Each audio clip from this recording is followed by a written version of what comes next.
Guys like Mac Jones, Odafe, Oweh, and Zach Wilson took major steps back. Well, expect more of the same in the 2023 NFL Sophomore class. We can't trust what Arthur's plan is going to turn into a huge season for Drake London.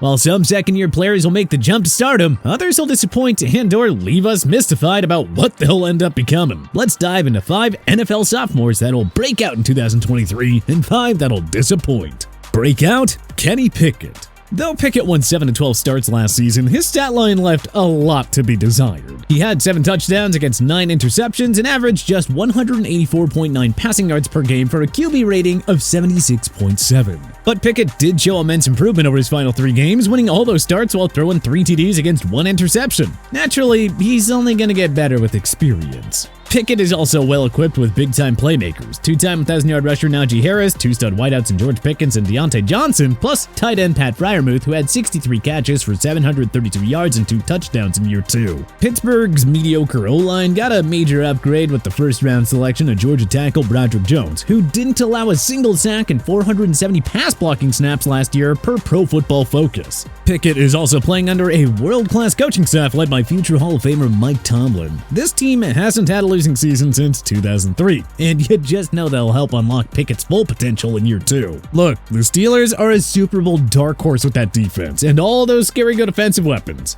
If Pickett takes that next step forward, they are gonna be a force in the AFC. Disappoint, Drake London. The big-bodied wideout was one of football's best rookies last season, hauling in 72 receptions for 866 yards and 4 touchdowns. So why is London placed on this list when he made such a good first impression? Well, let me tell you, it's nothing to do with the skill set, but more so the circumstances. For one, 2021 4th overall pick Kyle Pitts is going to be the Atlanta Falcons' main pass catcher. But he missed 7 games last year, which opened the door for London to go off. With Pitts about to reclaim his spot as the Falcons' main option in the passing game, you just know that London is going to get less targets. On top of that, Atlanta used the number 8 pick on prized Texas Longhorns running back Bijan Robinson. They already have a 1,000-yard rusher in 2002 rookie standout Tyler Algier. So why take Robinson that early? Now, it seems obvious to me that the Falcons are going to use Robinson aplenty in the passing game as well. Plus, you have Algier and do-it-all weapon Cordarrelle Patterson. London is simply one of 5 skill position guys who can push for 1,000 yards of offense. London's slice of the pie can only be so big, so expect him to take a step back here as a sophomore. Doesn't mean he won't eventually reach superstardom though. Just gonna be a down year. Breakout, Trayvon Walker. Many expected the Jacksonville Jaguars to play it safe and go with Aiden Hutchinson with the top pick last year, but they couldn't help but bet on the sky-high upside of Georgia linebacker Trayvon Walker. Everyone knew it would be a learning year for Walker, but he did show some flashes in the 15 games he suited up for. Walker had 3.5 sacks, 21 pressures, 1 interception, 2 pass defenses, and 5 tackles for loss. It's important to note that Walker's college stats never jumped off the chart, so the score sheet doesn't exactly do him any justice. It's his freakish athleticism that made him the top pick, and the Jaguars took Walker knowing that they could help him develop into something better. The vibes are good in Jacksonville after Doug Peterson coached the team to a surprise AFC South Division title. Josh Allen, Tyson Campbell, and Andre Sisco are getting the attention on that defense, but don't overlook Walker's talents. Oozing with incredible speed, toughness, strength, and confidence, Walker should break out this year as an all-pro level talent for an up-and-coming Jaguars team. Disappoint, Logan Hall. Even though the front 7 was a strength in 2021, the Tampa Bay Buccaneers were content to take Houston defensive end Logan Hall. Hall played 36% of Tampa's defensive snaps last year, tallying 2.5 sacks in 17 contests. So Hall should suddenly break out as a sophomore now that he's listed as a starter. Right? We're not buying it. The Bucs' fearsome pass rush still runs through Shaq Barrett and Vita Vea. 2021 first-rounder Joe Troyan Shoyinka will enjoy a bigger role after a stellar sophomore year. And who says Todd Bowles won't give this year's first-rounder Kalijah Kancey significant playing time as well? Longtime Buck William Golston had a lackluster 2022 campaign, but could very well bounce back, which could also mean taking away more playing time from Hall. There was a lot of buzz around Hall after Tampa Bay drafted him. We're not ready to deem him a bust, but the Bucs need to clear out some veteran players and make room for Hall to be a full-time starter to succeed. It just looks like they're gonna be patient with him again this year. Breakout, Jordan Davis. The hulking run-stopping giant was drafted 13th overall by the Philadelphia Eagles last year. But like Trayvon Walker, it was well known that this would be a learning year for Davis, who sat behind two of the game's premier defensive tackles in Fletcher Cox and Javon Hargrave in 2022. Hargrave went on to sign with the San Francisco 49ers, opening the door for the 6'6", 340-pound monster to take his rightful place in the starting lineup. And you know, he promises to make the very most of it. Davis will work the interior line on a Philly defense that racked up 70 sacks last year. Working alongside Cox, Brandon Graham, Josh Sweat, and Hassan Reddick will do wonders for Davis, who can focus on his main strength, the run-stopping game. All the while, Philly's other guys get to the quarterback. These Eagles coaches just know how to quickly unlock young guys into game-wrecking stars. And now, it's Davis's time to shine. Disappoint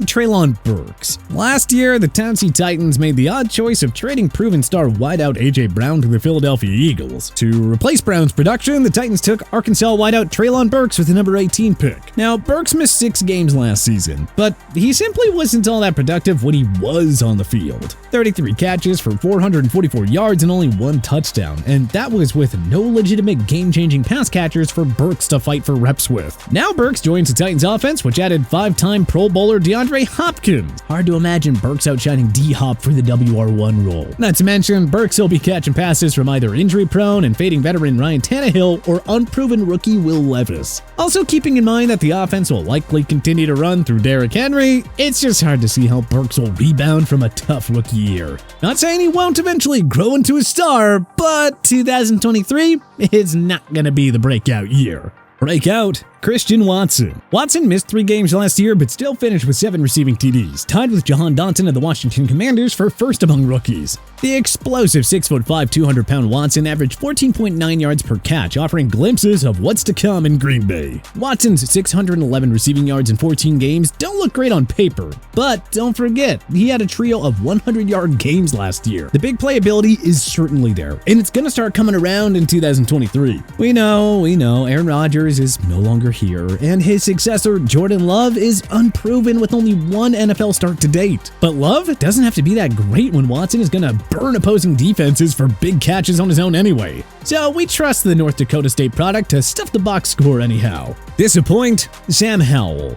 Howell was viewed as one of the top signal callers in a lackluster QB draft class last year. Despite that, he wasn't drafted until the 5th round, 144th overall by the Commanders. Howell didn't see any action in his rookie year until a meaningless Week 18 game against the Dallas Cowboys last season. In that game, Howell completed 11 passes for 169 yards, 1 touchdown, and an interception. Now, Ron Rivera loves Howell and has raved aplenty about him. But as lovable as Riverboat Ron is, he's not exactly the best working with QBs, unless it's in his prime Cam Newton. So yeah, Rivera's endorsement doesn't really mean much. We're just having a tough time seeing how a second-year 5th-round pick will serve as an upgrade over Taylor Heineke. The offensive line in DC is still shaky, and Howell plays in arguably football's toughest division that featured 3 playoff teams a year ago. Buy into Rivera's hype on Howell all you want, but we're not seeing it. Shouldn't be long until a more proven and more established Jacoby Brissett takes over that offense. Breakout, Kyle Hamilton. Just how good was Hamilton as a rookie for the Baltimore Ravens? Well, he was Pro Football Focus's highest graded safety last season. Indeed, Hamilton lived up to the whole unicorn label thing last season. Though he's listed as a safety, Hamilton lined up aplenty in the slot last year, where he absolutely flourished. He had 5 pass defenses and 2 sacks while allowing just 279 total receiving yards in coverage, according to Pro Football Reference.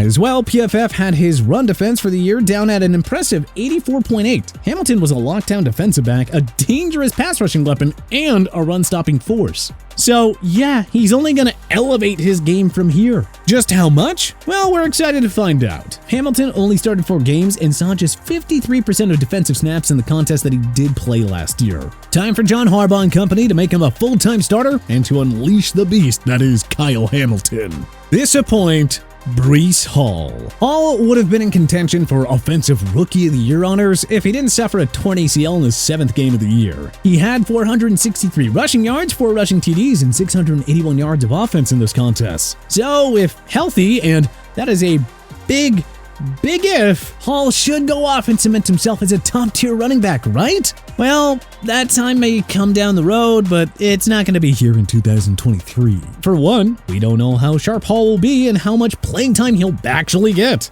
Secondly, the Jets just signed a 4-time Pro Bowler and 1K rusher in Dalvin Cook to bolster their ground game. And third, the Jets had to run the ball a lot last year because of their horrendous quarterback play. And now they have a 4-time MVP in Aaron Rodgers who will gladly turn his New York offense into a pass-heavy unit. Hall will still make his plays and rip off explosive runs, but the factors work against him in taking his game to a Pro Bowl level in 2023. So keep your expectations reasonable and don't hold your breath on 2023 being his breakout year. But which other sophomores will break out in 2023? And which ones are bound to disappoint? Let us know in the comment section below. If you like this video and learned a thing or two, clicking the like button helps out a ton, and hey, we appreciate it. If this is your first time coming around to TPS though, subscribing is a great idea because we put out videos like this every single day. But as always, thanks for watching, and we'll see you guys next time.